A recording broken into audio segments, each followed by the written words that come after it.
10 மாசம் சுமந்து பெத்த அம்மா நான் இங்க இருக்கேன். அதெல்லாம் கொஞ்சம் கூட மதிக்காம அவங்க அப்பா தான் முக்கியம்னு சொல்லிட்டு அவங்க கூடயே போறா பாருங்க. காலையில எந்திரிச்சதுல இருந்து நைட்டு தூங்குற வரைக்கும் நம்ம ரென்ஸ்கே பாப்பா என் கூட தான் விளையாண்டுட்டு இருப்பாங்க. என்ன வேணாலும் என்னை தான் கேட்பாங்க. அவங்க அப்பா வெளியே கிளம்புறத பார்த்தா போதும் அப்படியே அப்பா பொண்ணா மாறிடுவாங்க. அம்மாட்ட வரியா அப்பாட்ட போறியா? பாருங்களேன், இவ்வளோ நேரம் பார்த்துக்கிட்டேன். நான் வேணுமா இல்லை அப்பா வேணுமான்னு கேட்டதுக்கு எப்படி சொல்கிறாங்கன்னு பாருங்களேன். அவ்வளோ நேரம் என் பக்கத்துலேயே தாங்க விளையாண்டுட்டு இருப்பா.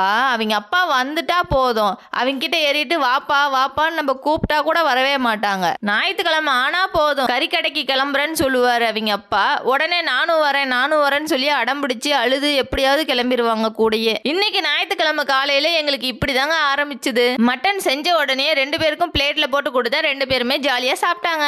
நான் சாப்பாடு ஒரு வாய் ஊட்ட போனா அவங்க கறியும் சேர்த்து வச்சு கொடுங்கன்னு சொல்லி கேக்குறாங்க. நம்ம ரெயின்ஸ்கே பாப்பா கேட்ட மாதிரியே ஒரு வாய் சாப்பாடும் கறியும் வச்சு கொடுத்தேன், சாப்பிட்டாங்க. மொபைல்ல எடுத்த போட்டோவை போட்டோ ஃப்ரேமா பண்ணா கிளாரிட்டியா இருக்குமா அப்படின்னு சொல்லி என்கிட்ட நிறைய பேர் கேட்டீங்க. நீங்க எங்களுக்கு மொபைல்ல எடுத்த போட்டோவை அனுப்பிட்டீங்கன்னா போதும், அதை நாங்க கிளாரிட்டி பண்ணி ஹெச்டி ஃபார்மேட்டா கன்வெர்ட் பண்ணி அதுக்கப்புறம் தான் பிரிண்ட் போட்டு ஃப்ரேமா ரெடி பண்ணுவோம். ஸோ உங்களுக்கும் உங்க குழந்தைங்க போட்டோ இல்ல உங்க ஃபேமிலி போட்டோ இதே மாதிரி போட்டோ ஃப்ரேம் பண்ணணும் அப்படின்னா இந்த வாட்ஸ்அப் நம்பருக்கு மெசேஜ் பண்ணுங்க.